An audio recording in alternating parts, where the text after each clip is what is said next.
Do we have action?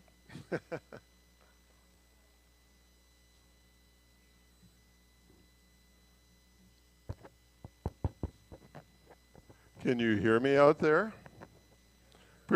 Pretend you're on a cell phone. Can you hear me now? You're in a cold spot. Well, are you in there? Okay.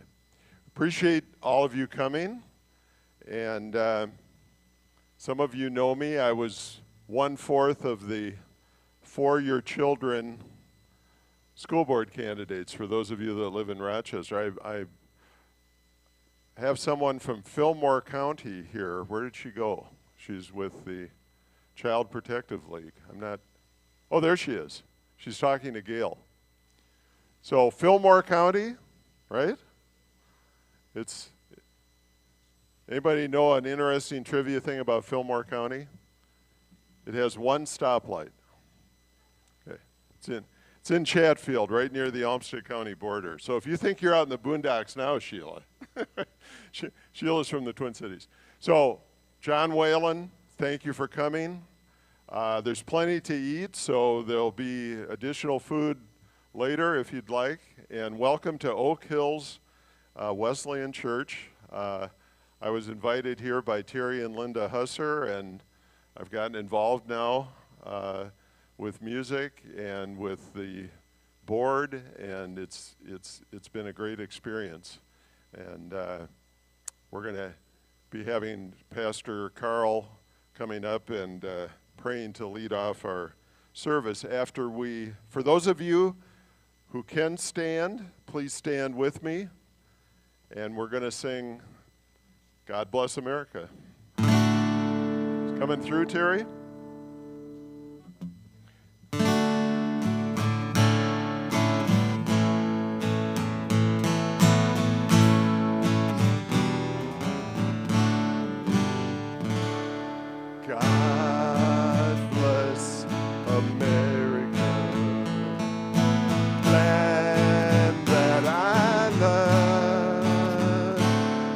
Beside her and guide her through the night with the light from above, from the mountains to the prairies, to the oceans wide with foam.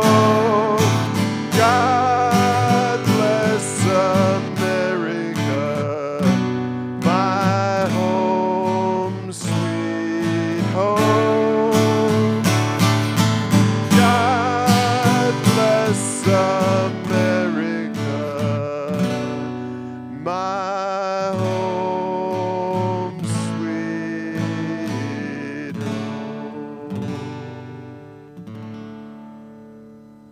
Thank you, Lord. Thank you, Lord. Pastor, come and lead us in prayer. Pastor Carl Tenney. Let's pray together. In the name of the Father, in the Son, Jesus Christ, our Lord and Master, and in the name of God, the Holy Spirit, who walks with us and teaches us and helps us and counsels us. I beseech you, Lord, today, as we've gathered here, that you would just begin to stir, not only in this crowd, a fire that burns deep within our hearts, but also the wisdom to know that which we need to do. I pray for your anointing upon this night, and for our speaker, may you, Lord, just lead her and guide her as she informs us and helps us. I ask, oh God, that first within the church you begin to stir a revival. For as I look at the mountain and how big it is, I know, Lord God, that it will take you and faith in you to move it. And then, Lord, a revival in our nation. And Lord, it would be a sweet, sweet thing just to see the sparks coming from this night. This night is yours. We are yours. And we ask, Lord, that you just be honored in all that is said and done here. In Jesus' name I pray. And all the people of God said.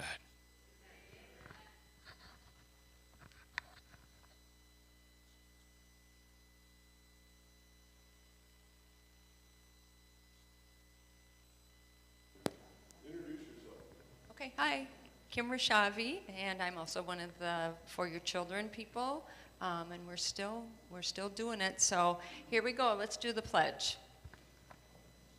I pledge allegiance to the flag of the United States of America and to the republic for which it stands, one nation, under God, indivisible, with liberty and justice for all. I would have liked to have memorized this, but I couldn't. I was at Oxbow Park with my grandkids. So tonight we have an amazing speaker. She is the executive director of Take Charge. She has been married to Sheila Qualls for 37 years.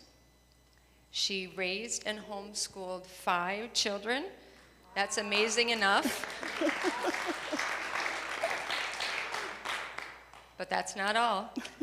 She was an award-winning journalist and editor and former civilian editor of an Army newspaper. She was a Christian marriage and family columnist at pathos.com and a personal coach. Her work has been published in The Upper Room, the MOPS blog, Grown and Flown, and the Christian Post. She speaks nationally on issues involving faith and family and joined Alpha News in July 2022. Yes. Covering topics of concern that dig deeper and into different categories of what's going on in the world more than the traditional media outlets you would even think of doing. Tonight she'll be presenting her recent podcast series that delves into the alarming rise of violence and the decline of quality education in Minnesota. Without further ado, it is my pleasure to turn the stage over to Sheila Qualls to present her podcast series, Trapped: Chaos in the Classroom. Thank you. Thank you.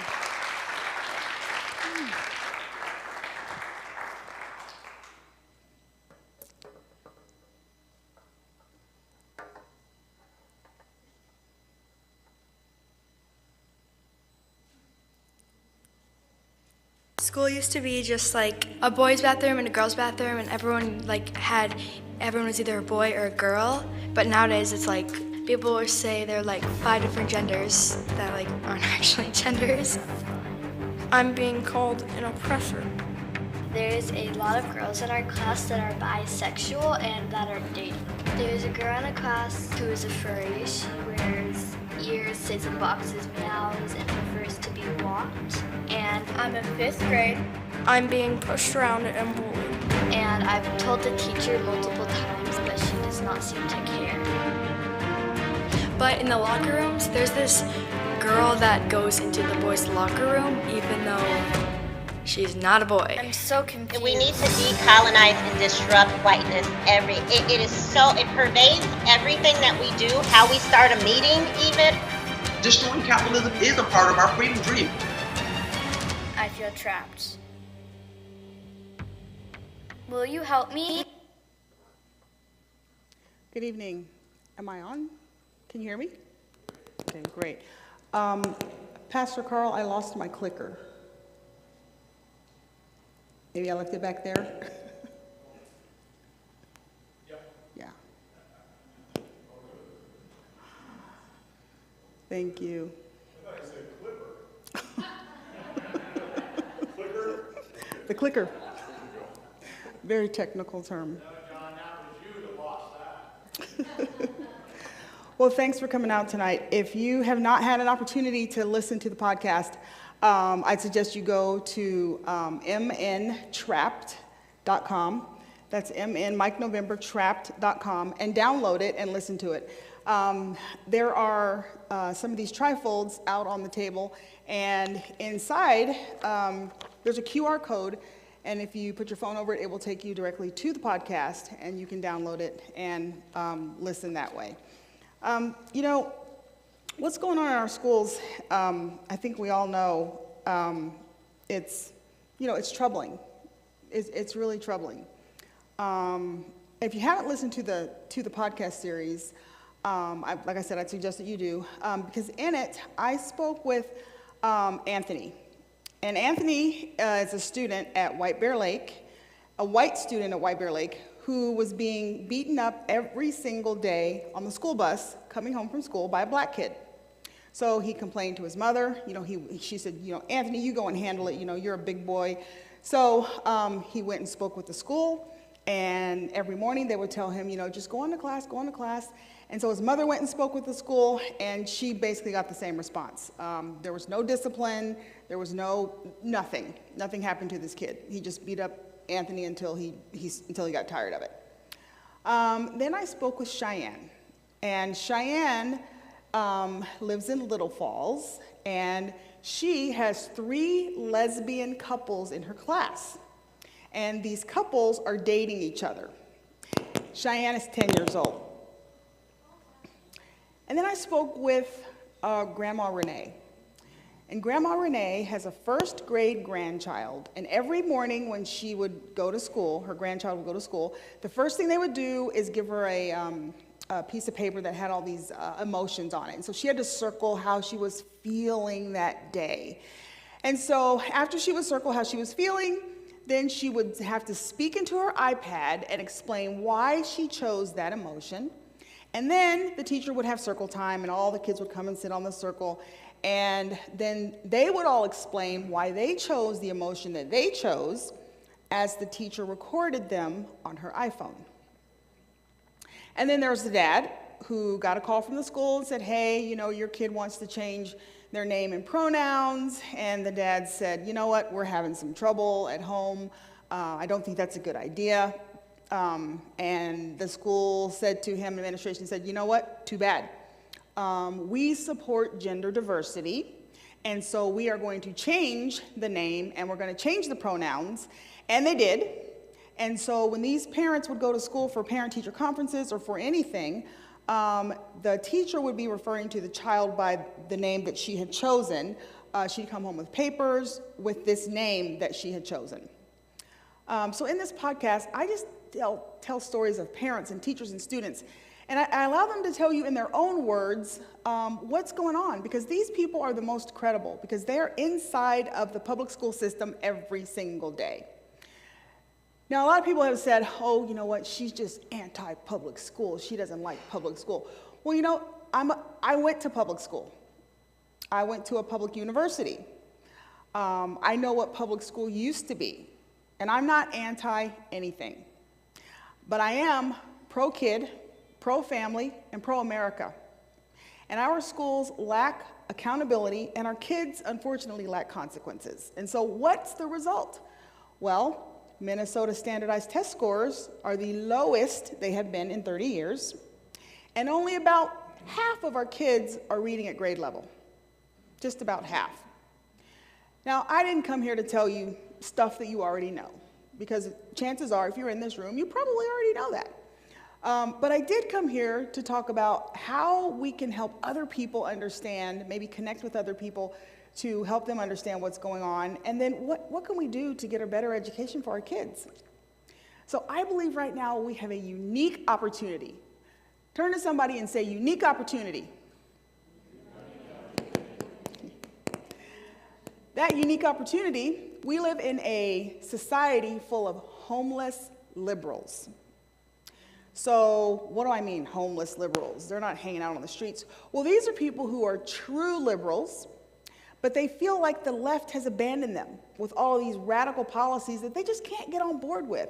And so they can't quite, bring themselves to call themselves conservative or the R word. They can't do that. So these people feel like they just have nowhere to go. They have nowhere to go. And I believe that education is an excellent opportunity to build a bridge to these people, because we might not agree with these people on any other issue. Nothing we might not agree, but the one thing that we do care about and we agree on is our kids. and we want our kids to have a good education. So I believe that education is a winning issue for us. And if parents knew what was going on in our schools, I just believe most of it would not be okay. But the problem is, most parents don't know. Now, I know that's shocking, but it's amazing how many people have no idea of what's going on in our public school system. Because, we trust our public schools. We think that they are what they were when we were there, and unfortunately, they have changed. And most of our teachers aren't these radical, purple-haired people that we see on TikTok. They're simply doing what they were taught to do in our schools of education in our country. And they actually believe, many of them, probably most of them believe, that they are preparing our kids for success. But our schools of education, and therefore by default our public schools, have been hijacked by ideas and philosophies, social emotional learning, SEL, CRT, critical race theory, DEI, gender ideology. It's been hijacked by all these radical philosophies, worldviews that actually are preventing our kids from learning. They are standing in the way. And the real education, the reading, the writing, the civics, the math, the critical thinking, all of that has been sacrificed on the altar of ideology, unfortunately. So our schools are teaching anti-God, anti-family, anti-capitalism, and anti-American philosophies and worldviews to our kids. And they are teaching them, but they're not calling it what it is. They're teaching the philosophies and the principles, but they're not calling it out for what it is. And I believe it's simple. I mean, it's really simple. If you are anti-capitalism, you're pro what?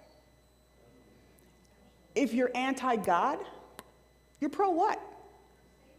I mean, it's that simple. It is that simple. And I do not believe that that is where most of our parents and most of our teachers are. I do not believe that. But our public schools have been going through this cultural transformation for probably about the last, sincerely, like on steroids, for about the last 25 to 30 years. And Abraham Lincoln said, the philosophy of the classroom in one generation will be the philosophy of the government in the next. So none of us should be surprised by what we saw happen in this last legislative session, because that is simply a reflection of what has been going on in our classrooms for the past 30 years. We are seeing this huge increase of kids who are identifying as transgender or non-binary or lesbian or gay. We're actually putting together more podcast episodes, and in a particular school district, the number of kids who identified as heterosexual went from like 90%, 93%, 97%, something like that, in like 2000, like maybe 1994, down to like 57% last year. So something is going on. Something is going on. And even though we have had no laws changed in our country, we don't have separate drinking fountains, we don't have separate restrooms, we're not, we don't have segregation. Race relations in our country seem to be getting worse, not better. So why do we hear so much about racism? Why do we hear so much about racism? Well, I believe it's because that's what is always talked about. That's why we hear so much about it. On this slide, this is major newspapers and the number of times they mentioned racist or racism or anything dealing with race. And you can see around 2010, it started to rise exponentially around 2010. And this is New York Times, Los Angeles Times, Washington Post, Wall Street Journal. So what was happening in 2010? What was happening? We had a black president, the first black president who was in the middle of his first term. So, do you know that in 2002, 70% of Americans, black and white, so regardless of race, described race relations in our country as positive?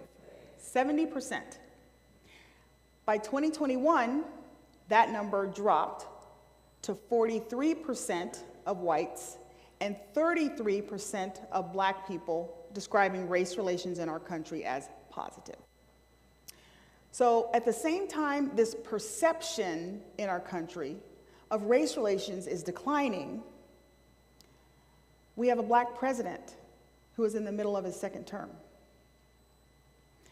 EEOC complaints are declining. EEOC complaints are declining. And approval for interracial marriages went from 3% in 1967 to 94% in 2021. So if you look at the data, perception is not reality. Turn to somebody and say, perception is not reality.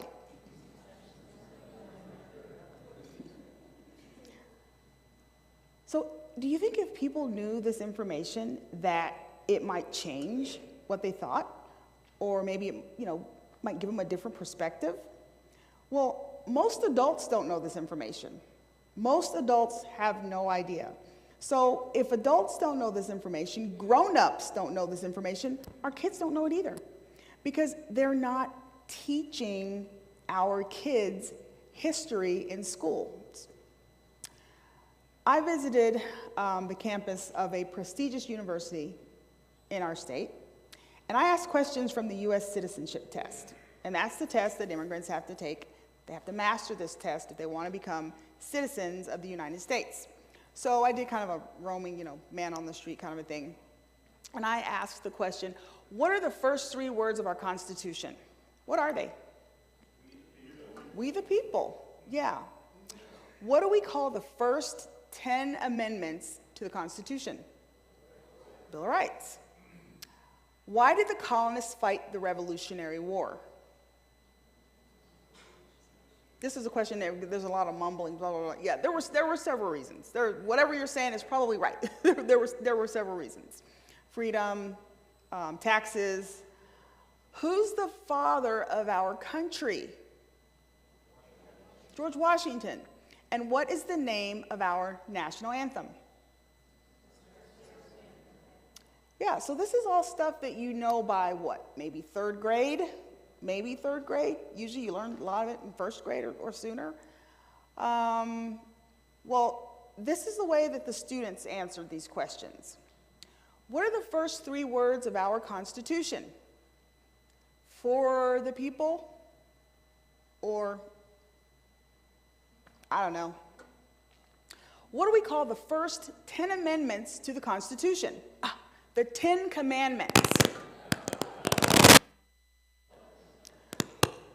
Why did the colonists fight the Revolutionary War? Who were they fighting for freedom from? And who is the father of our country? The answers were, I don't know, I have no idea, or, you know what, I'm not even going to try.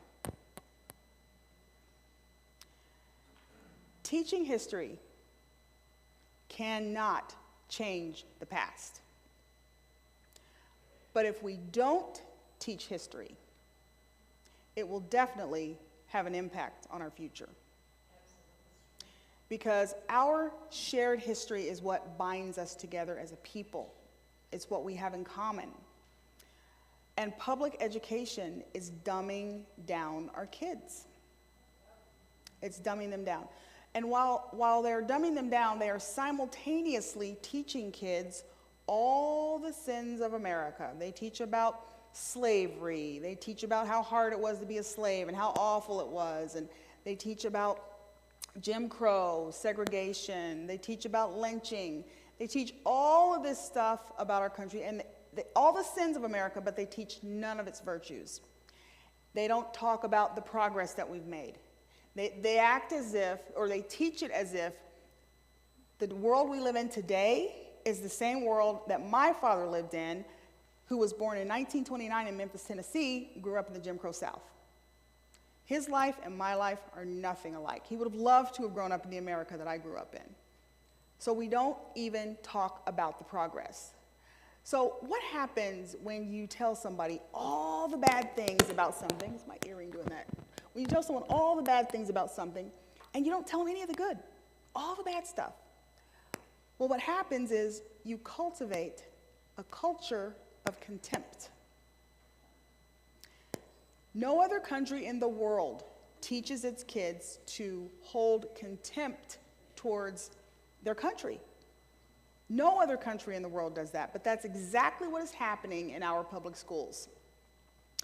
So at the same time you are teaching kids, you're cultivating this culture of contempt by telling them all the bad stuff, you're telling kids in the next breath, you have to be the change.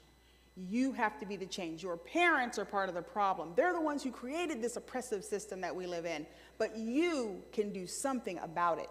You can change. You can make a change in this country. So what happens when these kids grow up? Well, they hand over top secret information to foreign governments. They leak Supreme Court decisions before they're made public. They support BLM, Black Lives Matter. They think America is racist, sexist. They think capitalism is bad, socialism is good. They despise the founding principles of this country and its founders, and 64% of them would give up their right to vote in order to keep access to TikTok.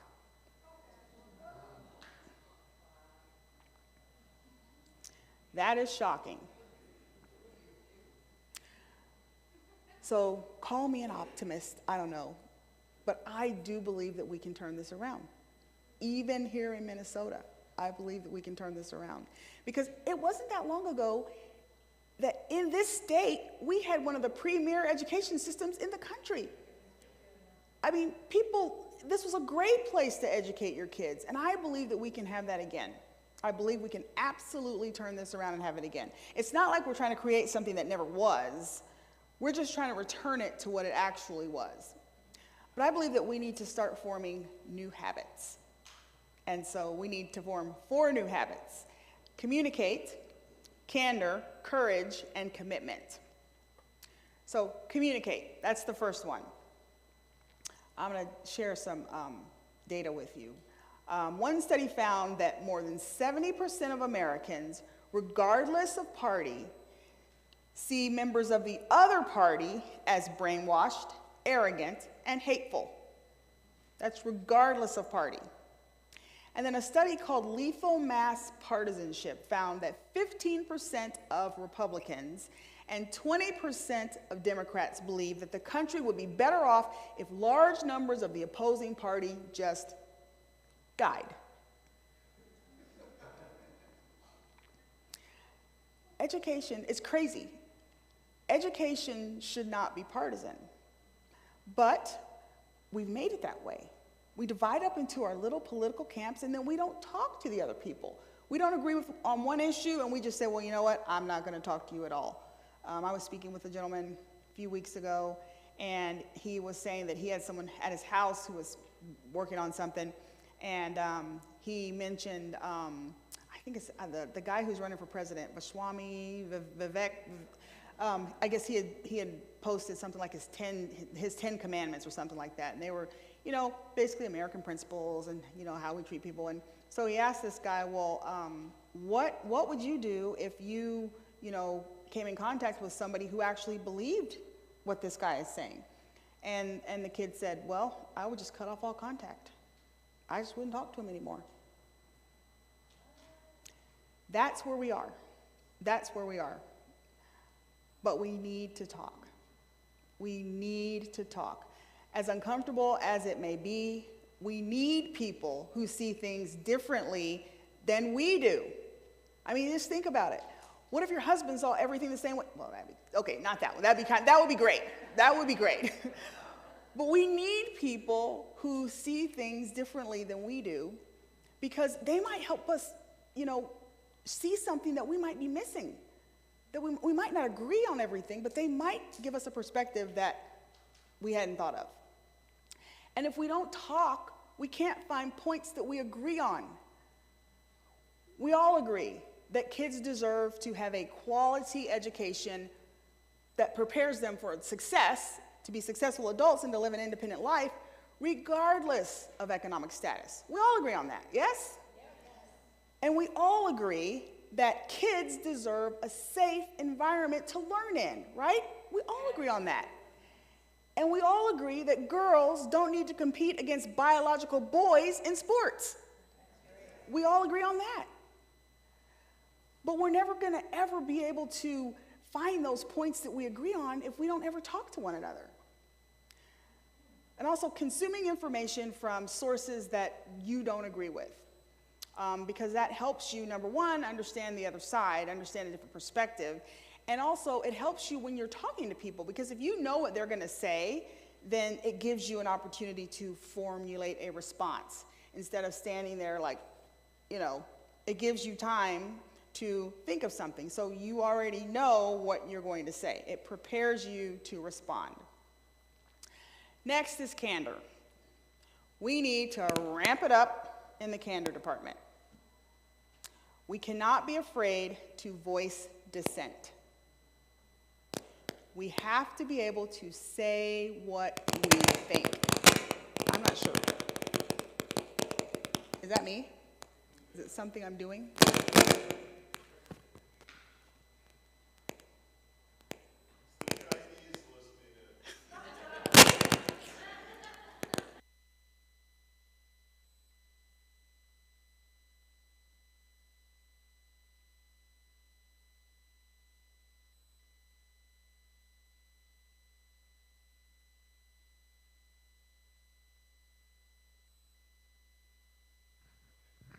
Is this on?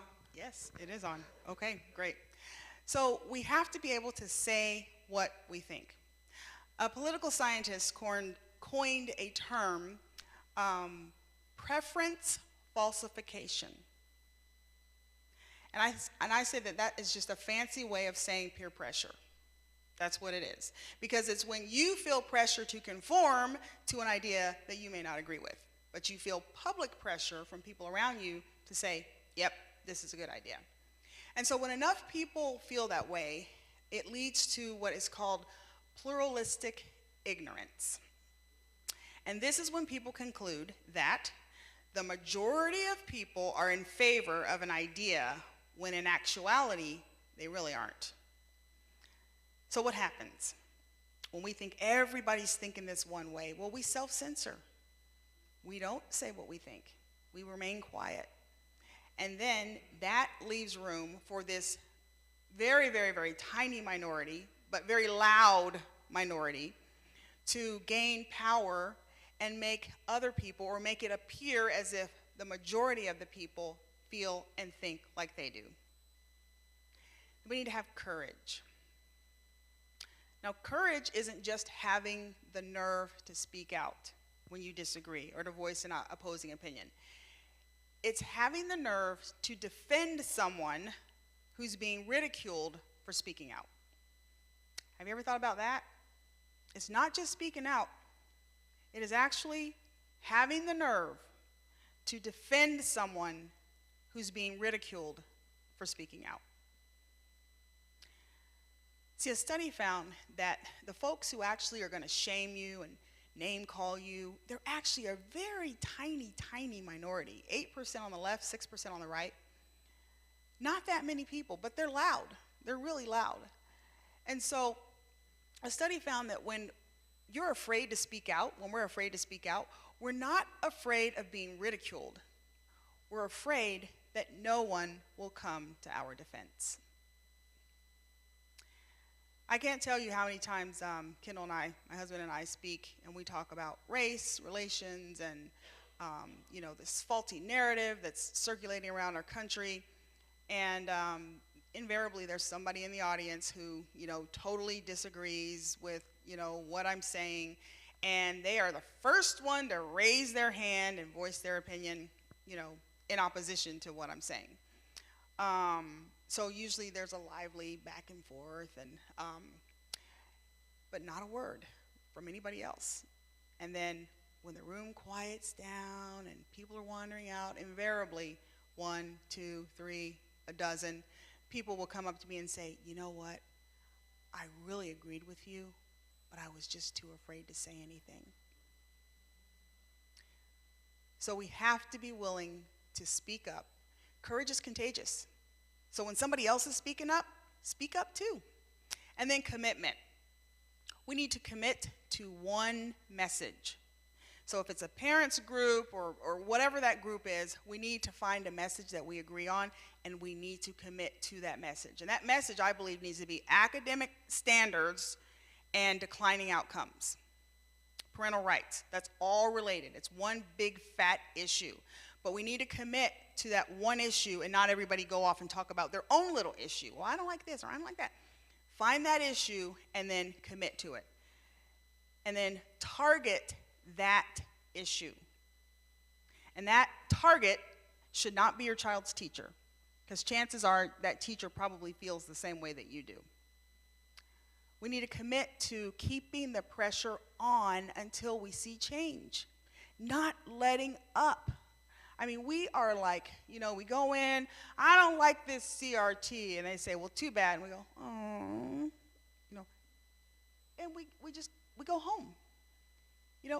We have to keep the pressure on, and we have to hold them accountable, hold people accountable. We have to commit to attacking ideas and not a person, and we have to commit to voting. Not everybody's going to run for school board. Not everybody's going to run for public office. Not even everyone's going to do a data request. But everyone can vote. So if you leave here tonight committed to one thing, make that one thing voting. Chances are if you're here, you probably already vote. So that's not a problem. Commit to taking people with you who wouldn't ordinarily vote. Maybe your neighbor down the street. Maybe they don't drive anymore. Maybe, take them or people that who, they just don't think about it or they're too busy. Take people with you who would not ordinarily vote. So turn to somebody and say, I will take someone with me who doesn't vote. Wow. So we're not going to take someone with us who doesn't vote. Wow, well, you know what? That is a problem. That is a problem. Usually I don't get a silent response on that one, so we got some work to do.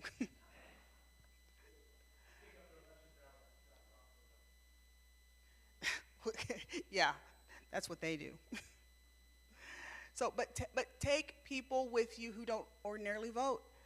If we do nothing, then we are going to keep getting the same thing we've always got. And then we're going to, and what are we going to do? What are we going to do? We have to do something different. Arrange a tailgate party. You know what? Get out your little barbecue grill and, get some hot dogs, and not next to the polling place, but down the street, and just say, hey, come on over, have a Coke, have a hot dog, go and vote. See, these off-year elections, they are that way by design.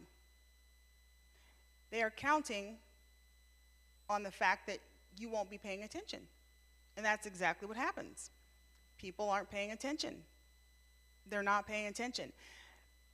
Because who votes in these off-year elections?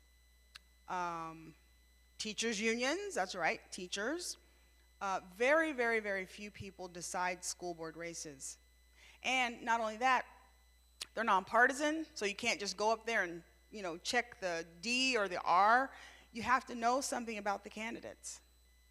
I think it was Edina or Eden Prairie, one of the two, I can't remember, decided to pay $150,000 to keep their elections on off years. Now, why would they do that? If they just rolled them over and had them in election years, then it would cost them nothing, because the city, the county, they would run the election. But they were willing to pay $150,000 to keep their elections on the off year. That should tell us something. And we can all commit to demanding that your school board require that students pass a U.S. citizenship test as a graduation requirement. We can all do that. See, we need to educate people. We need to educate them, and then we need to activate them instead of trying to convince them that they're wrong, because that doesn't work. We're never going to convince somebody that they're wrong. We need to convince them they can do something about it if they don't like it. And also, don't be afraid to look at alternatives. You know, homeschooling, private school. Minnesota has open enrollment, which is great. You know, if you have grandchildren or nieces or nephews and their parents work, volunteer to drive, you know, those kids to the school of their parents' choice. You know, pay for private school tuition if you can. There are lots of things that we can do. Lots of things that we can do. The only reason this is happening is because we are compliant. That is the only reason. Now, I call this next part my little sermon, and this does not include you, Pastor Carl. But I believe that the church should be leading on these issues.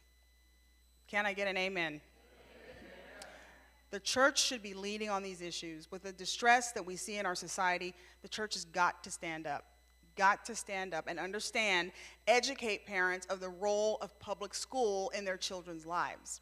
It's not, the public school is not to be the parent. The public school is not to be the church. You know, they are to educate our kids. And we are seeing a systemic dismantling of morality in our country. A systemic dismantling of morality. Can I get an amen on that one? Amen. If your church is not helping you navigate these issues, or maybe if you might not even know where they stand on these issues, I would suggest finding out, and then financially supporting a church or organizations who are engaged in fighting back. You know, I'm not suggesting like that anyone leave their church. I'm not suggesting that, but we have got to help those people who are willing to be in the fight. We've got to help them fight.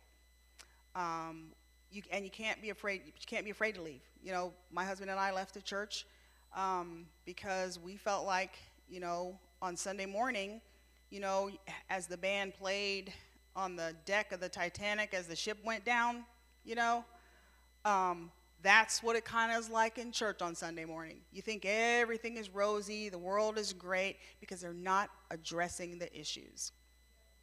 So we left, and we found a church where they are addressing the issues, and they are helping us navigate through these difficult social issues. So we've got to be engaged. And if we're not going to be engaged, support the people who are engaged, because everybody can do that. Because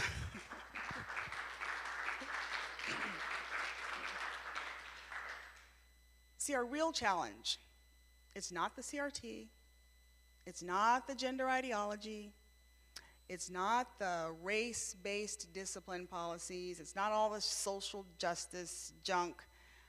Our real challenges are complacency, apathy, and fear. Those are the challenges. And I like to talk about complacency and apathy because a lot of times we use those words interchangeably, but they do mean different things. Because when we're complacent, it's like we're okay with the current situation. So we're not motivated to change it. Oh, my kids' schools are fine. That doesn't happen at my kid's school. My kid has a great teacher. We have a great principal. Oh, the superintendent, I love him, the nicest man ever. We think everything is fine, so we're not motivated to change. That's complacency. And apathy is, I just don't care. This doesn't affect me. I don't have any kids in school. Or my kids go to private school, so it doesn't affect, or I homeschool, doesn't affect me. And so when people feel like that, they do nothing.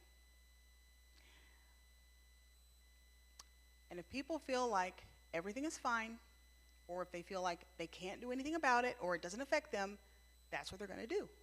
Nothing.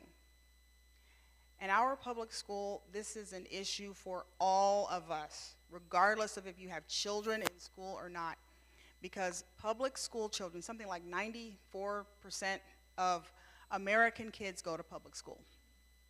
So these kids are going to touch every single segment of our society. They're going to be our doctors, they're going to be our attorneys, they're going to be the person who's checking you out at the grocery store, they're going to be your neighbors, they're going to be the people that your kids marry. They are going to be the people that we are going to live among in our society. So this is an issue that we all need to be concerned with. And we all pay taxes. So we all need to be concerned with this. Too many Minnesota kids are graduating from high school and they can't sign their names in cursive. And if you can't sign, if you can't write cursive, you can't read it. They can't calculate a tip at a restaurant without the use of a smartphone. And they have no idea of what it means to be a citizen of this great country. They have no idea. Our success depends on realizing that we have a common goal. And that common goal is our kids. That common goal is our kids. And we need to get engaged. So this is what it sounds like when we all have separate issues or we're disengaged.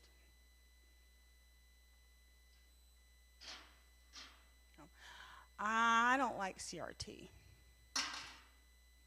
I don't like those books that they're having our kids read in school. I don't like this LGBTQ agenda. Or, you know what? I'm just going to take my kids out of school. That's what it sounds like when we are all focused on our separate issues, we're all disjointed. But this is what it sounds like when we come together, we realize we have a common goal, and we work together.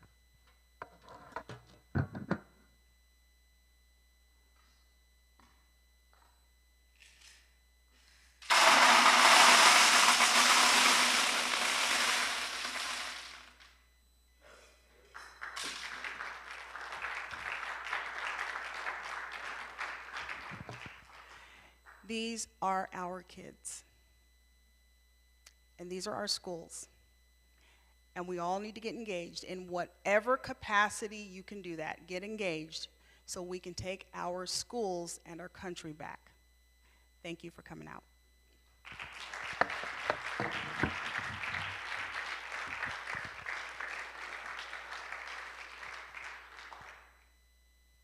I'm happy to answer questions. We're going to have questions in it? We're going to have we're going to have a Q&A, question and answer. That is, I hate it when people use abbreviations like that. I just would like to clarify a couple things because Sheila lives up in the Twin Cities area, and so our election was last year. We were on the regular cycle. But there are school districts in the smaller towns around here that are up for election right now.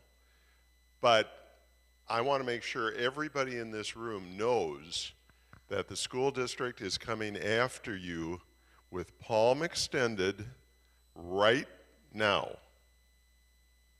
Early voting starts tomorrow. I was going to look at the clock and say when midnight was. In a few hours. Early voting starts in a few hours. And it goes till regular election day, November 7th.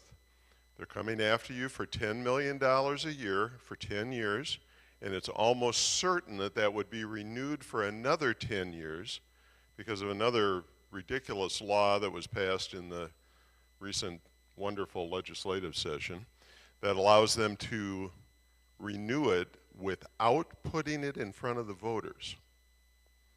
So everyone in this room that is of voting age, I think I see one maybe that, are you 18? No, okay. Well, and that lives in the Rochester School District. Now, if you live outside of the city limits, you might still be in the Rochester School District.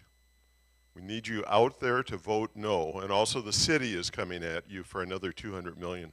I'm going to mention one more thing. You said 150,000 was Eden Prairie, what they wasted on an off-year election. Our city is wasting about $220,000 on this off-year election, and you're paying for that. So that should make you angry. Okay. So how are we going to do this? Do we have another microphone that's working so that we can put it in front of a person?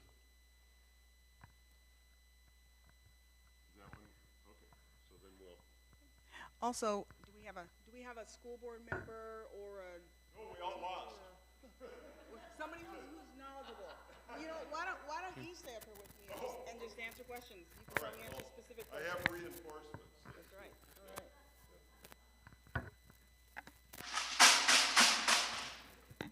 Okay. All right.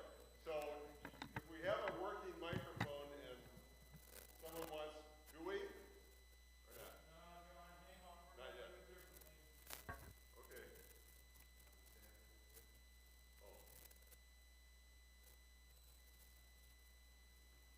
Does anyone have a question? We should start with that. Okay. Good.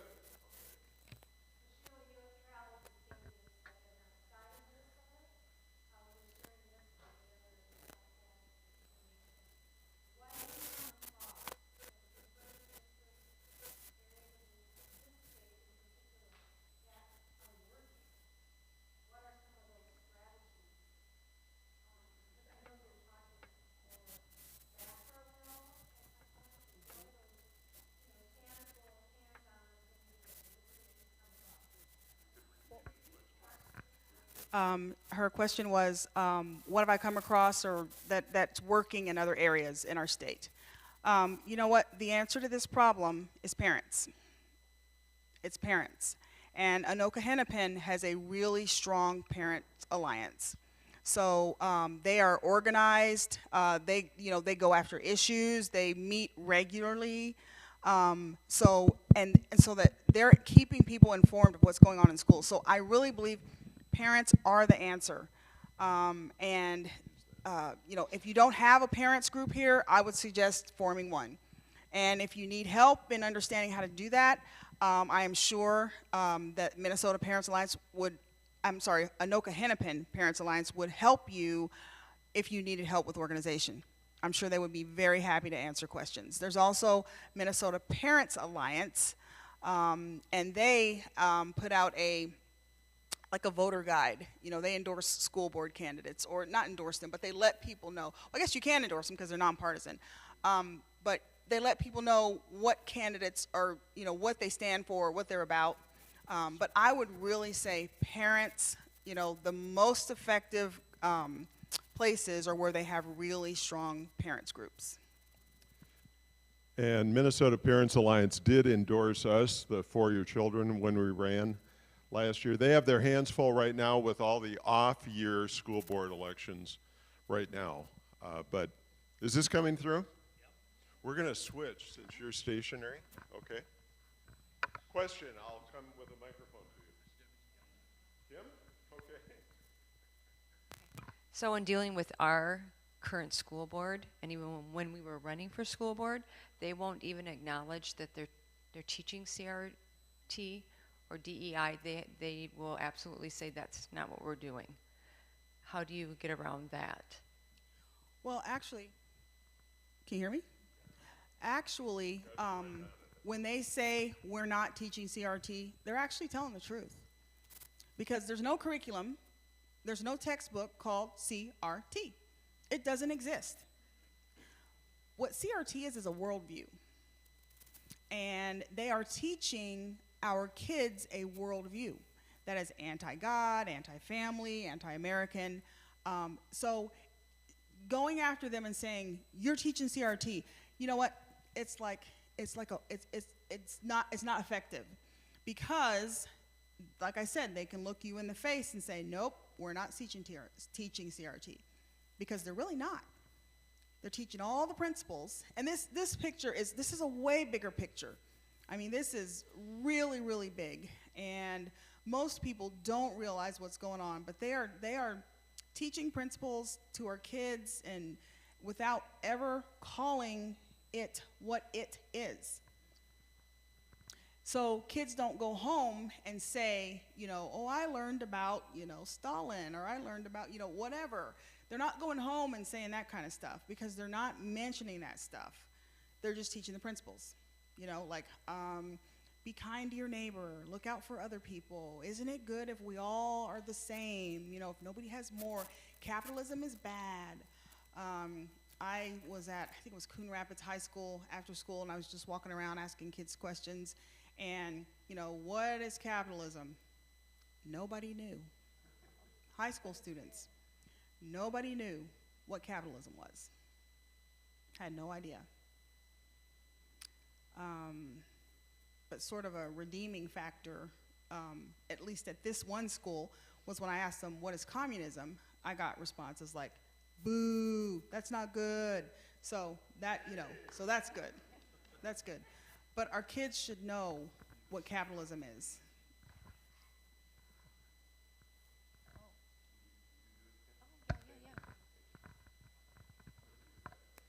right. Should we sing? I'll be Gladys Knight, you can be the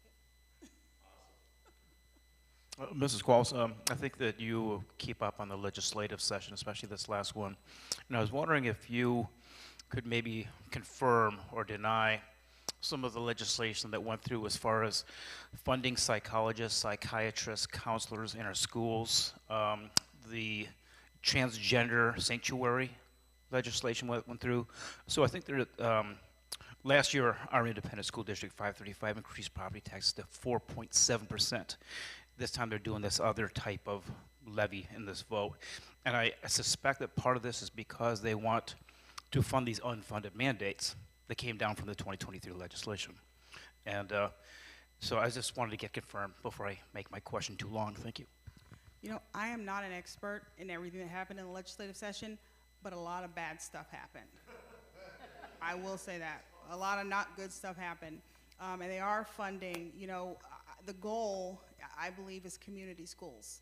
So community schools, would be where you have a clinic, in your school.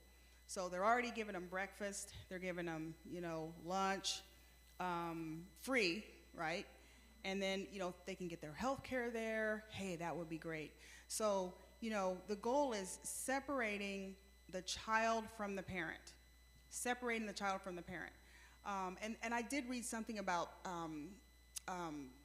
psychologies and psychologists and how there's I can't remember what the name of the group is, but that they're the go-to people in the state they're the ones who be funded. I don't even know if it was put out like for a bid or whatever, but that is the goal. It is for the school to provide everything for your child, everything. If a counselor, or psychiatrist or psychologist diagnoses a child is having gender dysphoria, and the parents do not agree with gender-affirming surgery or hormone blockers, the state can take custody of that child. That is true. And then they can prescribe the hormone blockers, probably paid for by the parents' health insurance plan. That is true. That is true. Yeah. Any other questions?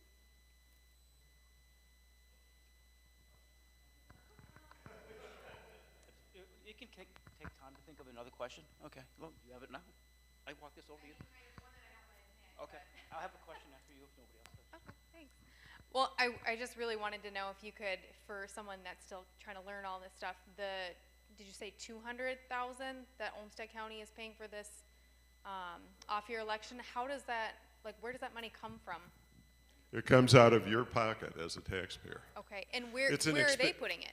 I'm sorry? And then where do they put it? So, who are they paying to make this? Well, they're paying the whole election apparatus, the election judges, the voting machines, So, okay.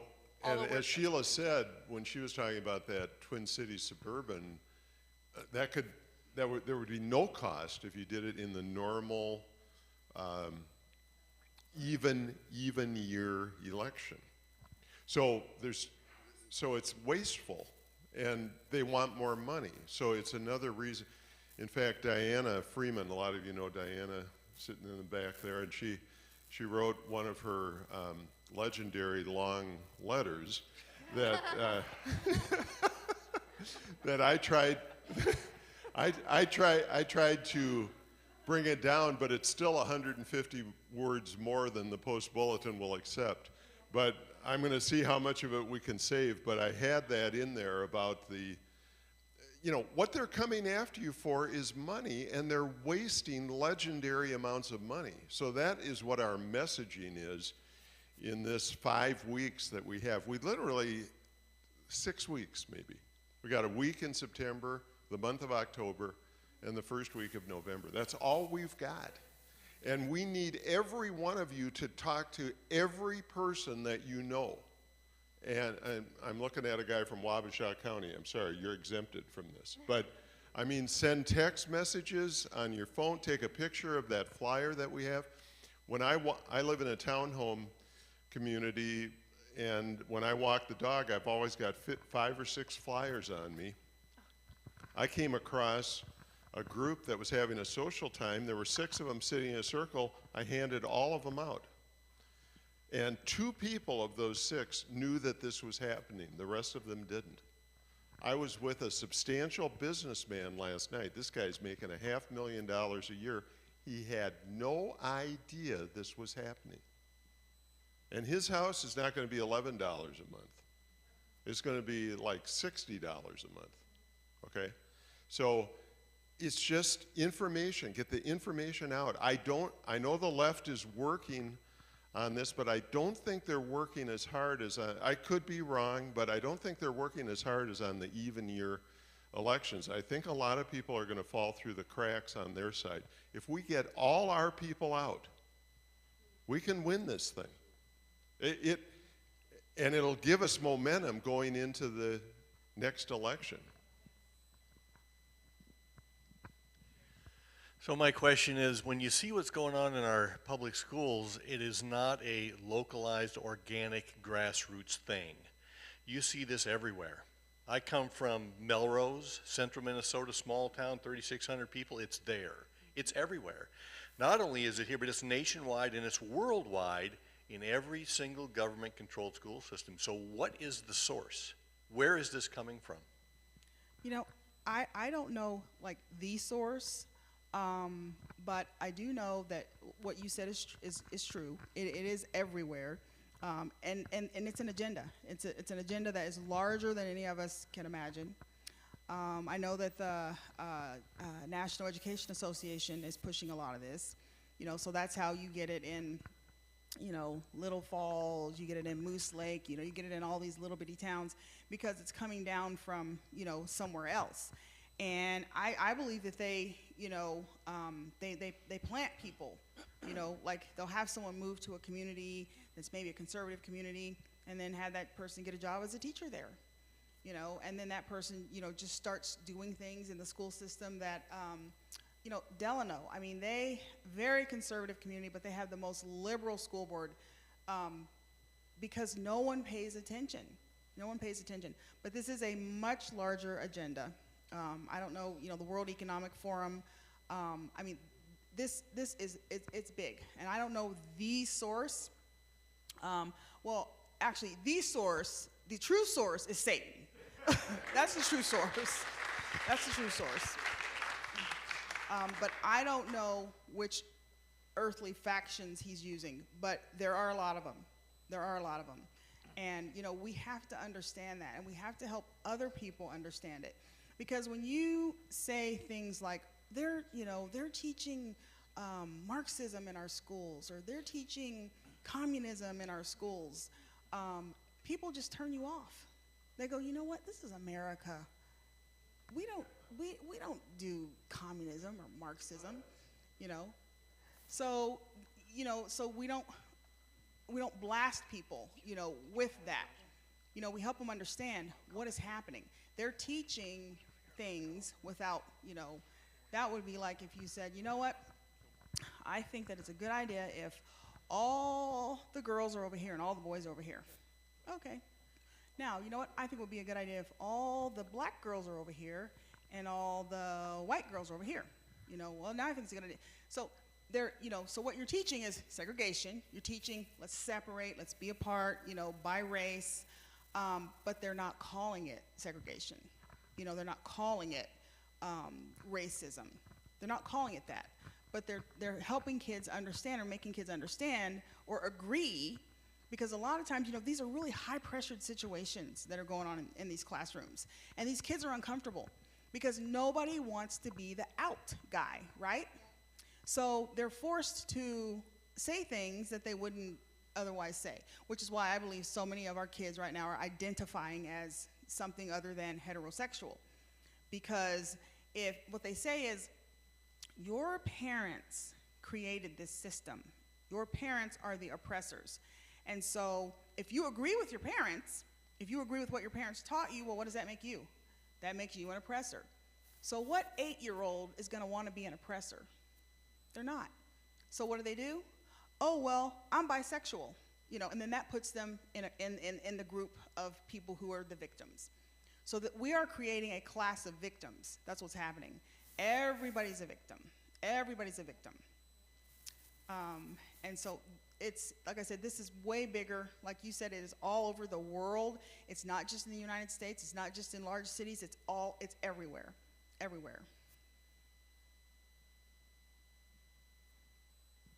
Okay, well, I have so much to say on this matter. I'm sure we all do, but I have a hard time putting it in the form of a question, so to speak, as God has laid it more on my heart to have it more in a form of a statement, I guess. But, and I'll give you some background too, but knowing what we know about what's going on in these indoctrination camps of the public schools, how could anyone in their right minds who's a free American put a child in there right now? I'm talking about today, what we know. Because you are sticking your child into an environment that you would not want to go into.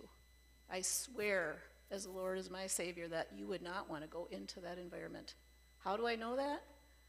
I could talk for hours, and I will not do that and bore you guys to tears right now. But it's not an environment for fit human beings to be in, and yet we're forcing kids to go there. And people say, well, I don't have a choice. I have to work. I have to.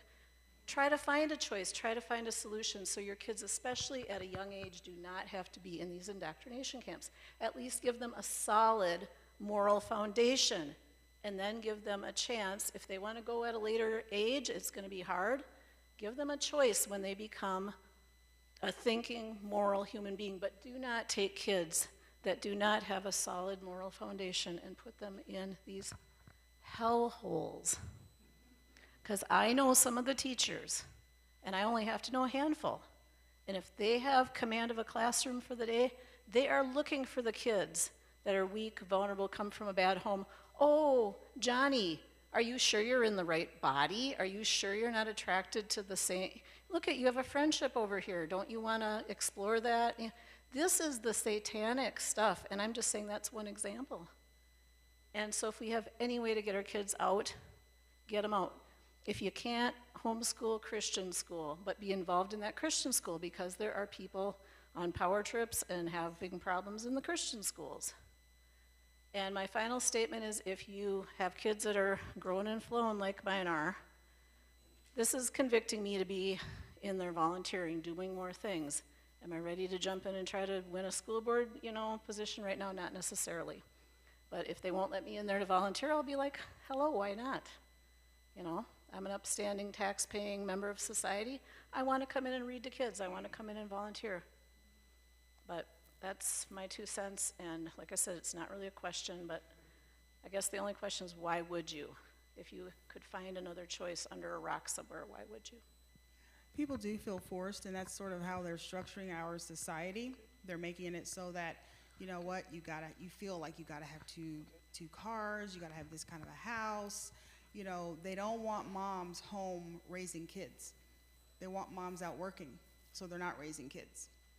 Did anybody see that morality or read about that morality quiz in Mankato? Yeah, it was, yeah, so Mankato gave their kids a morality quiz, and can't remember all the questions, but I do remember two. One question was, a man orders a life-size blow-up doll that looks exactly like his niece. Is this good or bad? Or is this right or wrong?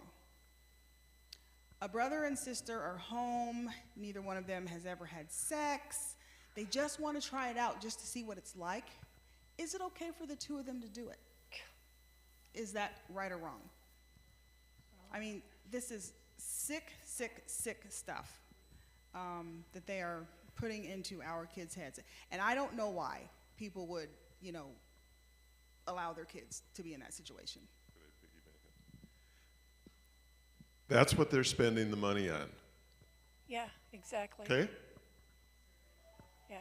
This is a pocketbook vote this time. We don't have to go, but it's not academics. It's nonsense. That's what they're all wrapped up in. And that's the messaging out. Don't give these people one more cent. We need to take away what's been given them. I wanted to start a revolt where people would refuse to pay their property taxes. Yeah. How many people do you think I got to come with me? A lot. I mean, really, if 30% of the citizens of Rochester that own homes refuse to pay their property tax, could the sheriff foreclose every one of those houses? No. Could they put us all in jail? Could they line us up and in front of a firing squad? It's the money. It's always the money. Yep. Don't give them one more cent.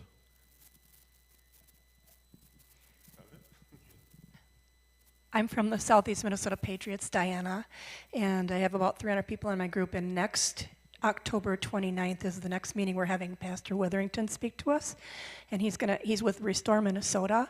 And I also went to Kim Rashavi's last presentation by Rebecca Friedrichs from California, and I learned that one of the things we can do, you talk about greed, defund the unions, and each county in the state within Restore Minnesota would take a different subject. And what I'm hoping that my group can focus on starting next year after the holidays is to defund the unions.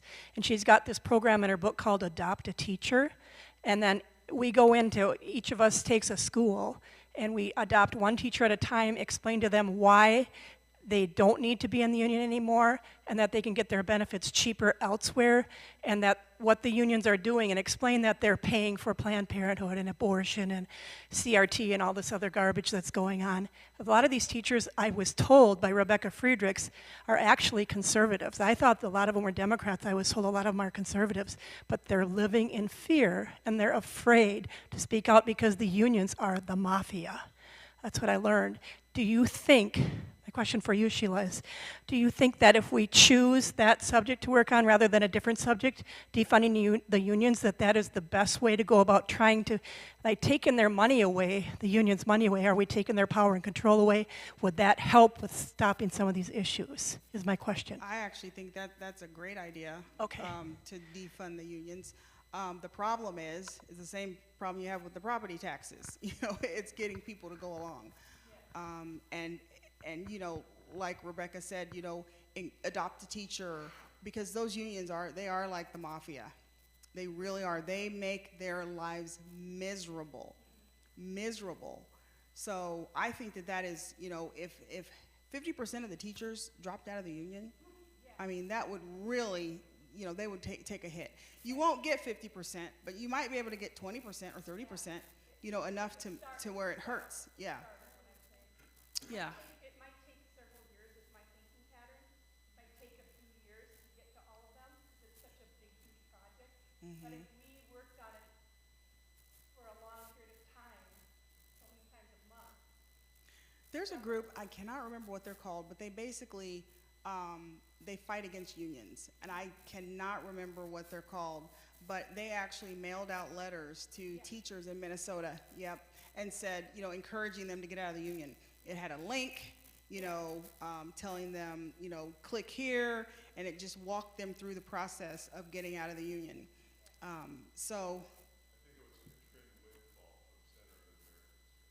Katrin? Yeah. It's a national group. I'm not sure I can't remember what they're called, but they actually had a conference for teachers over the summer, and it was free. And all you had to do was apply, and go. You didn't have to pay any money, and it talked to them about unions and getting out of the union. So it's anti-union, it's all unions, but the teachers union is one of them that they are working on trying to get people to not participate in. That was one question I had, because there's several different unions. There's one for maintenance, there's one for paraprofessionals, there's one for teachers, there's one for this and that, the clerical workers.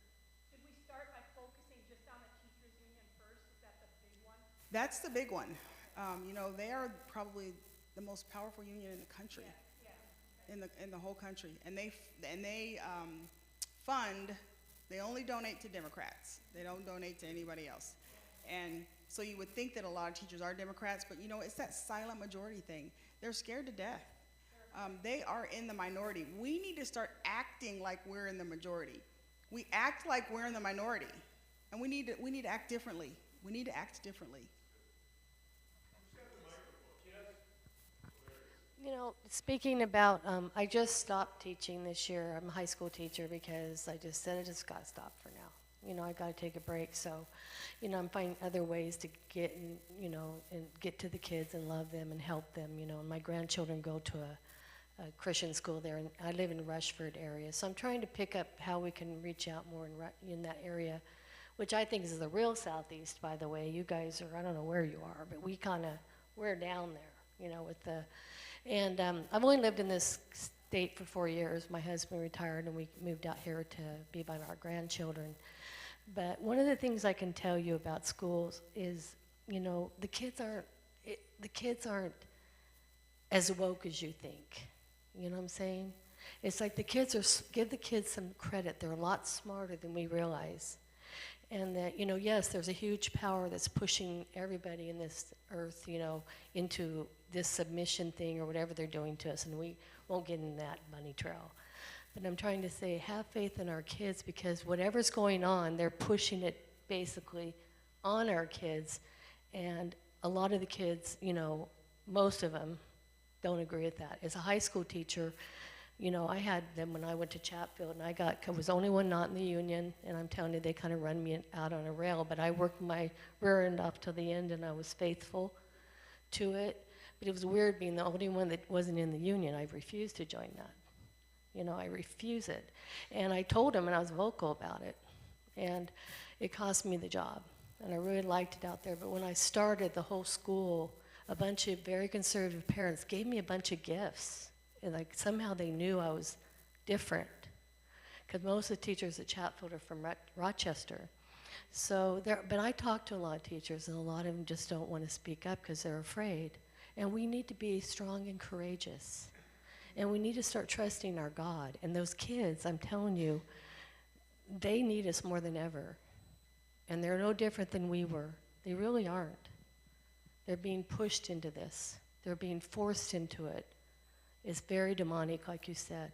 And, I was over at Houston because I quit teaching public school. I have a lifetime license, so I went and do some subbing at Houston, which is down in Southeast. And I was standing there, and these 9th graders are just being smart, like they always are. I love them anyway.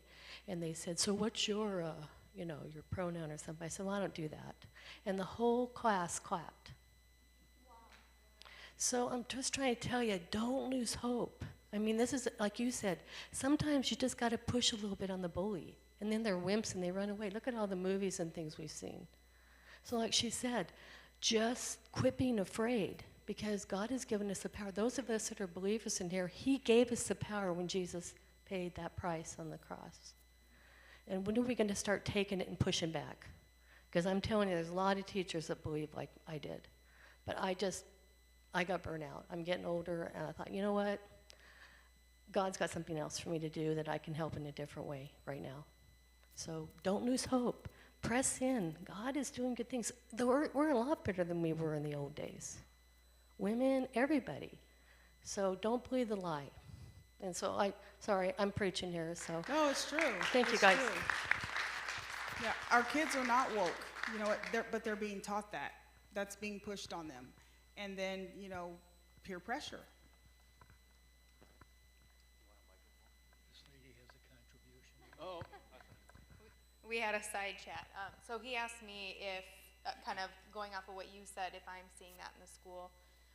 So a good example, our sweet neighbor, 5th grade sex ed, parents didn't even get a slip to sign this year saying they're changing the curriculum. And they poorly presented kind of this, the trans, kind of lifestyle, if you will. And he came home and his question to his mom was, so does that mean that I have to become a girl? Again, poorly presented curriculum that he left the classroom thinking that I'm a boy now, but what they're telling me is I need to be a girl eventually. So, Mom, what am I doing here? How do I do that? When do I do that? So it is happening. I guess I do kind of have a question too, because I have a cousin that works at Mayo High School. Now, I have not seen this, but I'm just trusting that she's telling me the truth. She said she's seen kitty litter boxes in there for the kids that identify as furries. But then I've also told that story. In addition, my husband actually resigned from RPS this last year too, after working for them for 7 years and just feeling this agenda weighted on his shoulders. And so they're forming a secret club in the elementary schools now in RPS that are safe clubs for kids to go to that feel like they identify as something else. There's no permission slip sent home, no email sent to parents to say your child is attending this club. That happens during the school hours, so the parents don't know.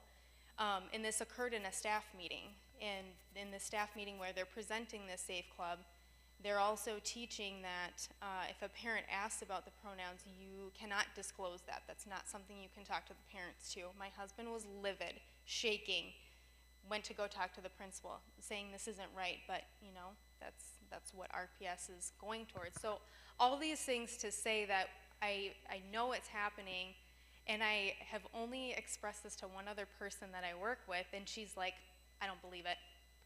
I don't believe it. She goes, I'll believe it when I see it. So how do you kind of combat that attitude if, you know it's happening, but people aren't willing to believe it? And, that's a big problem because people aren't willing to believe it.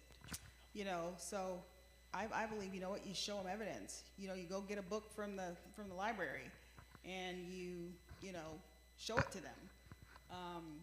Or, there are things that come out of schools all the time that we see. The litter box thing, that I actually had a teacher tell me that. But I always think, if that were really happening, with all the cell phones and stuff, why haven't we seen a picture of it? Why haven't we seen something? So if it's happening, like I said, I would really love to see the proof of that. But I think that it's just a matter of, finding those points with people that you agree on, that you agree with, you feel the same way about, and you start there. And, acknowledge also that, they feel the way that they feel, hey, we have underprivileged people in our country. Yes, our country has done some horrible, terrible things. Just acknowledge their feelings. And eventually, people like that, they'll hear something, and then they'll know it not to be true, and then they'll think, well, wait a minute, if that's not true, what else have I heard that's not true? But you know what, we're never gonna convince people by telling them that they're wrong. And most people, they just absolutely refuse to believe it. Nobody wants to believe, because if I know that the kids are teaching that the schools are teaching my kids all this trans stuff, and they're, forcing them to do these things, and they're telling them these things, and I don't do anything about it, well, what does that say about me? So people don't want to believe it. They don't want their paradigm shifted. So it's just a matter of, honestly, I believe just showing them what is there. So I want to bounce off of the sisters. Dave, before you start, I would just like to say that many of you who contributed to our campaign, I'll apologize to you because we spent a little bit of the money on some of these horrible books so that we would have them when we went to the door, okay? It pained us greatly to buy these books. One of them was called When Aiden Became My Brother. Aiden was a girl, became my brother. And this is from the perspective of a 4-year-old kid. And my parents were so supportive of it and whatnot. It's in the library, okay? So I just wanted to piggyback on this to let you know that we covered this ground in our campaign. And we would have those books with us when we went door to door. But I don't know if any of you saw, look, I was born here. I was born in St. Mary's Hospital almost 70 years ago. And it grieves me greatly to see what this place has become, okay? I left, my wife wanted to come, I did not want to come back. I believe there's a spiritual stronghold over this town from Roe versus Wade. Because Harry Blackmun, the Supreme Court Justice who wrote that opinion, was at one time the chief legal counsel of something called Mayo Clinic. My dad used to be in a coffee group that Harry Blackmun was in, okay? So I didn't mean to say quite this much, but recently there was an article in the paper that said that employees in Rochester are the most loyal employees in the entire United States of America.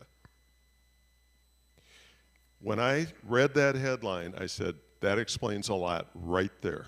You talk about the teachers being in fear. The bulk of the Mayo Clinic employees are also in fear. And they don't step out.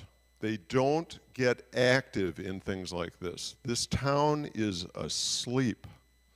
And that's why we're dealing with what we're dealing with. And that's why, other than Kim, the rest of us got 38%.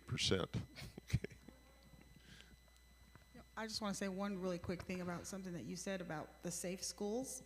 We also have to make sure that we understand what they're talking about because they're master wordsmiths. They word things in such a way that if you disagree with it, you look like the bad guy. You know, so safe schools, when we think of safe schools, that means our kids aren't going to be getting beat up, you know, nobody's going to be coming in, you know, safe. You know, but safe now means that your parents are accepting. Your parents are safe if they are accepting of your, you know, decision to become a boy if you are a girl. That's safe. Safe no longer means what we think it means. It's not how we define it. They redefine the word racism. You know, so we're talking about two different things. So when they say, we want safe schools, and if you say, no, we don't, well, then you look like the bad guy. You know, because I don't want a school full of parents who are willing to affirm their child's gender, you know, decision. But that's what safe means now. So we have to understand that. So I wanted to bounce off of the sister's statement back here where she said that give the kids some, you know, that they are smarter than we think.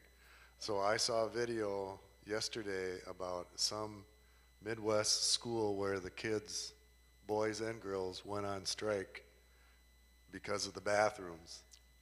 No more boys going into girls' bathroom. They went out and picketed. I think it was Pennsylvania. I think it might have been Pennsylvania. I read that too. Yeah. So I agree with that.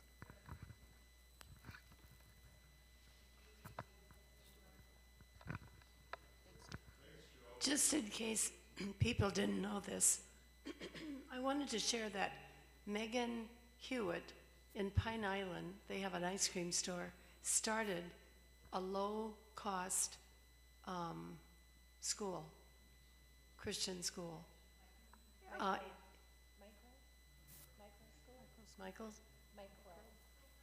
micro school, yes. And you can see me afterwards if you need her contact information.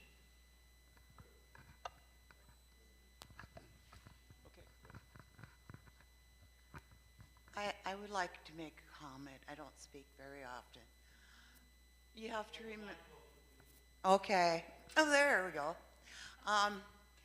We're worried about the schools. We're worried about the schools. A big problem we have is the school counselors, who Johnny says, I think I should be a girl. They send them to the psych professionals who say Johnny should be a girl. So we have to send them to the Mayo and get them into the system to make them change. So they put Johnny on female hormones. They do, okay, we're going to build you a new orifice here or there because you're going to be a girl. So what is it? Johnny grows up and realizes, I can't live like this. I'm going to kill myself. And that's suicide. Gender euphoria disappears by the time they get older. 80% want to change sex. So what is the clinicals people doing, the hospitals? They're making billions of dollars. Big Pharma makes billions of dollars on their hormones. So you have little girls who are put on heavy doses of testosterone and everything else. And they end up saying, I don't belong anywhere. By then the group says, oh, well, we can't do anything about that. And they end up committing suicide.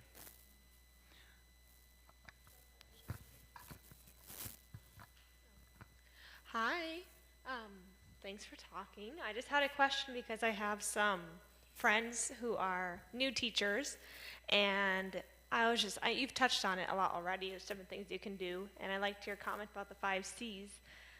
But do you have any specific advice for like topics to bring up with them or things they can do as new teachers? And I also think they're a little blind to the chaos in the classroom. Well, you know what, they are, and a lot of times new teachers are afraid because they're not tenured. I don't know if you guys saw, it was a Facebook post by a teacher who said she was being forced. There was a kid in her class who was a girl but wanted to be a boy. Her parents didn't want to know. Her parents had said no, but the school was doing it anyway, behind the parents' back. And she made the comment about teachers, new teachers, and how they're confused and they're afraid. Because if they disagree, you know, you're not tenured, I mean, you can be fired. So it's really tough, and we're so afraid. I mean, we are so afraid. But it's just the same as with anybody, you know, because they're learning that in, you know, teachers' colleges. They're not teaching them how to teach kids how to read.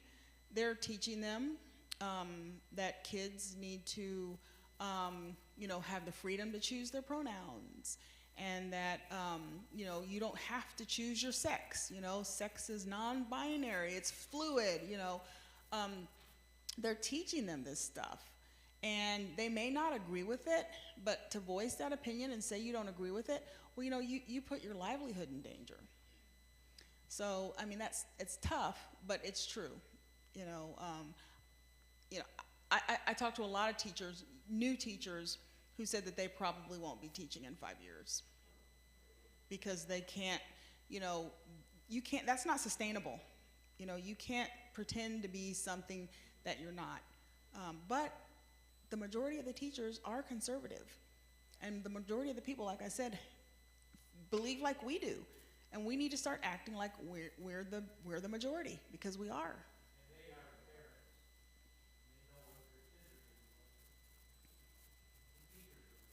Mm-hmm. Yeah, yeah. I can't remember which school district it was. It might have been Delano, maybe. And all the teachers' kids who go to that school, because you can pick your teacher, they all picked, all the teachers' kids were in classes together because they knew who the conservative teachers were. They knew they weren't going to be, you know, doing the SEL and all that stuff. They knew that. So all the teachers' kids were in the same classes together. So there's, you know, we hear these stories about, you know, children having these transitions. I'm just curious, who's paying for it? Because if the kid is living with their parents, wouldn't their parents' insurance be paying for it? Or does the hospital say, oh, okay, the government's paying for it? It just confuses me. I just don't know. I'm not 100% sure who's paying for it. Honestly, I know like if you're in the army, you can get a sex change. Right. If you're in prison, you can get a sex change. You know, so that's paid for by taxpayer money. But I don't know.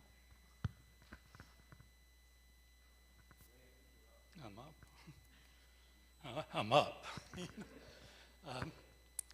I'm not sure what the question's going to be. It probably will be simply, can you comment on what I'm going to try to talk about? One of the things that's troubling me, you know, you can get into the money, and it also hits several of the points you made on, you know, the 4 things we need and the challenges.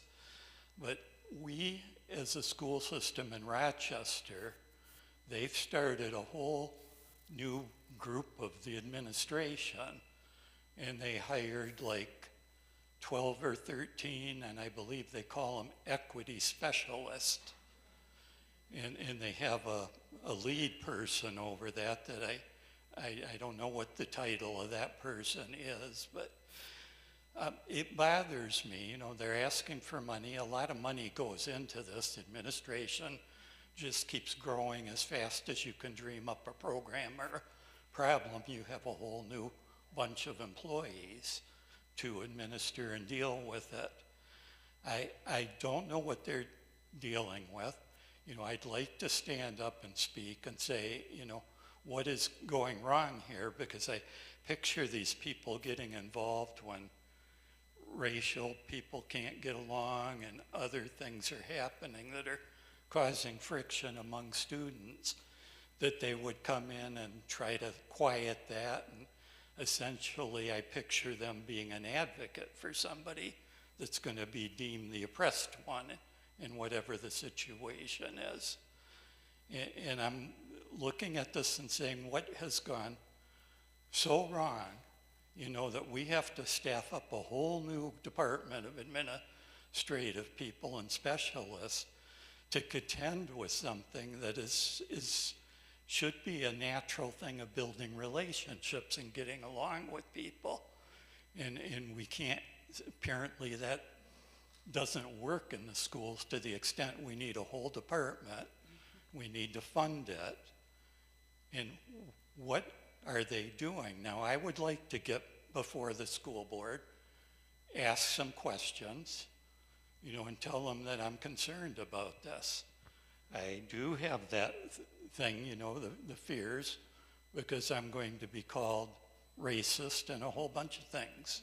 I know. Don't you care, Ray, you know, about problems? Don't you want somebody to step in and smooth that? I mean, how can you say no? They make it sound so good. You can say no, Yeah. you know, because the point is, are you a racist? No. Then what difference does it make? We're a mixed race They're going to call family. you a racist anyway. I was So- a mixed race family, you know. Yeah. And well, just saying that makes Yeah, you I know. racist, you know. Yep. There's no way to win. It sure does. There's no way to win. No. You know, I have a black friend. There you is know. no way, but one of the things you said when you were on the commitment point, you made a bunch of points there, and one of them was to keep the pressure on till there's change. You know, people may say different, but I don't think we're doing that very good at all we're here. not. Not at all. You know, we ginned up a lot of interest a year and a half ago. People turned out en masse to the school board with their signs, and they went up there for a number of meetings in a row and signed up and spoke. Now you get one speaker, you get no speakers, and if you get one, it's some innocuous topic. Now these concerns, they haven't gone away, but nobody is there sustaining it. And you made another point about the parent alliance. in having one issue. Well, I have an issue in this thing. It might not be the shared one. It might not be the one to motivate that group. But I would like to see something like that. I don't think we're going to break through here without that kind of a momentum and initiative. We won't, we're busy, we're raising our families, we're working, we're doing, the things that we need to sustain life and to have a good life. They're professionals. Yes. They don't work, or they work for nonprofits, or they work for the government. They don't work. So we have got to just, dig a little bit deeper and put the pressure on. I mean, we have to, because if we don't, if your grandparents, or let's say great-grandparents, all of a sudden were beamed down from heaven and, came to you and said, and they saw what was going on in the schools, right? They saw all this gender stuff and boys being girls and girls being boys and all this stuff. What do you think that they would storm up to the school and say, "What are you doing?" No, they wouldn't. They would look at you and say, "What are you doing? Why are you allowing this to happen?" That's what they would say. Because in America, we used to have grit. We used to have nerve. We used to have courage. 50, 60 years ago, this never would have happened because people wouldn't have allowed it to happen. So they're not going to go storming the school board. They're not going to go storming to the school. They're going to look at you and say, "What are you doing? Why are you allowing them to do this to your child?" I just wanted to say that I think you'll be very surprised to learn that a lot of the teachers are actually not in support of these DEI educators. They think that their salaries are ridiculous and they don't do much. So I think you'll find support if you do mention it. Mrs. Qualls, I just wanted to make a point of information. You had mentioned the World Economic Forum, and so I don't know if you're familiar with Gianrico Ferrugia, who is the CEO of the Mayo Clinic. He's an Italian gentleman. He is the medical advisor to the World Economic Forum. So every year he flies out to Davos, Switzerland, and he hangs out with those billionaires and bureaucrats, global billionaires and bureaucrats. And the other thing too, I've been trying to spread this for 2 years, but it addresses how quiet and shy Rochesterites are. And that, so we have our Mayo Clinic has a board of directors, or a board of trustees is what they're called. And they got 2 new board of trustees, and one of them, her name is Martine Rothblatt. And I have sent people text messages with links. It's like, wow, but they're not going to forward it. Martine Rothblatt invented or started SiriusXM. This is the highest paid female CEO. She started a religion called Terrorism, which means live forever through nanotechnology and transplanting animal organs into humans. So it's like living for eternity is the religion. And she used to be a man, he used to be a man, but is still married to his wife for 31 years. She has 8 pigs that she raises in Virginia. Now, I've been spreading this for 2 years. I've been sending emails and text messages, and everybody's afraid to forward it. It's like they help the Jews get on the train, but they're afraid to say that they know what's actually going on at Auschwitz. They're afraid to admit it. Thank you. Well, you know what, guys? I think it's 8 o'clock, and we promised you we would have you out of here at 8 o'clock. So I appreciate you coming.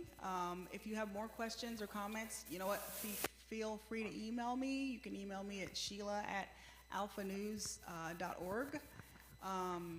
And thank you for coming out.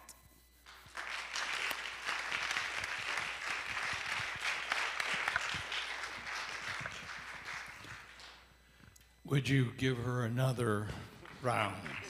Thank you. Thank you.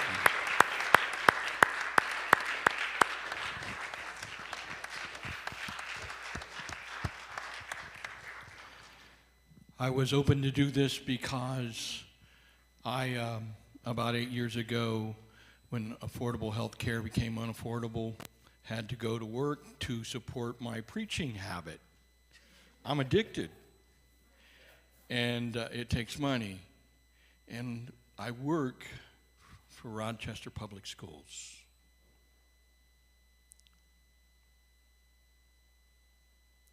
I'm a custodian. I'm a lead custodian at Pinewood right now. They are my babies. They call me Mr. Carl.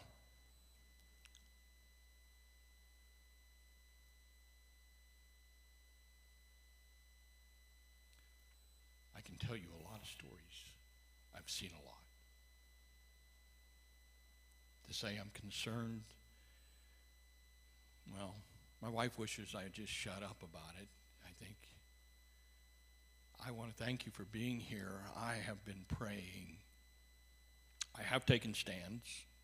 I've written letters to the board and told them that I refuse to sign certain things that go with the equity. You're going to get fired. I did not. A nightmare because having to fire an ordained pastor who's preaching, whose denomination says marriage is between one man and one woman. I sent them a denomination so they know that I'm not just making trouble. I pray every day in those classrooms. Speak up when I can. I've been angry at God when he sent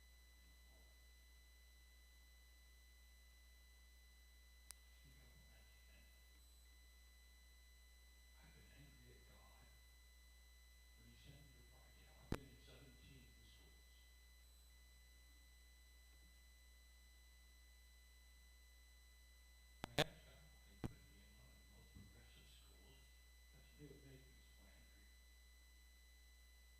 God why he put me in one of the most progressive schools, because he knew it made me so angry. I couldn't understand. Those teachers are good people. God will show me. And he needs us to stand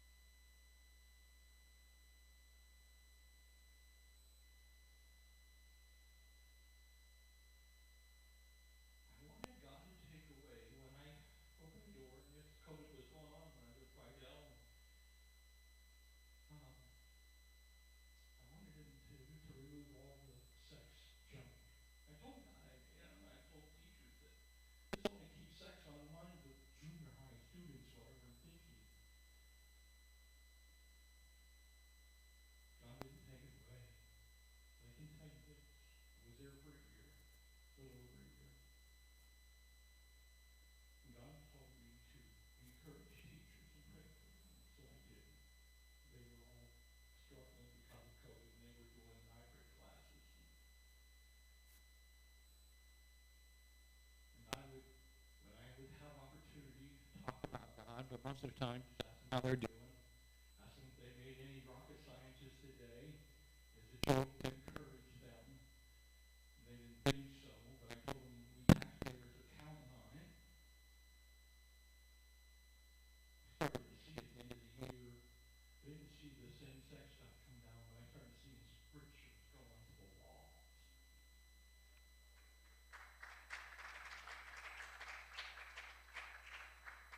I'm sharing all this to tell you, she's right. There needs to be solidarity. There needs to be commitment to one idea. And it's not going to happen unless God will help us with it. And I was listening to you guys. There wasn't a lot of questions. Thank you for being so gracious. It was mostly comments because you care. I care. And as I was listening, I was thinking what God told Moses. I've heard the cries of my people. Moses, I want you to lead them out. It's up to us, folks. It's up to us. I'm sorry, I didn't. I'm vested. And I'm praying. And I'm counting on people like you to join. And I'm asking questions.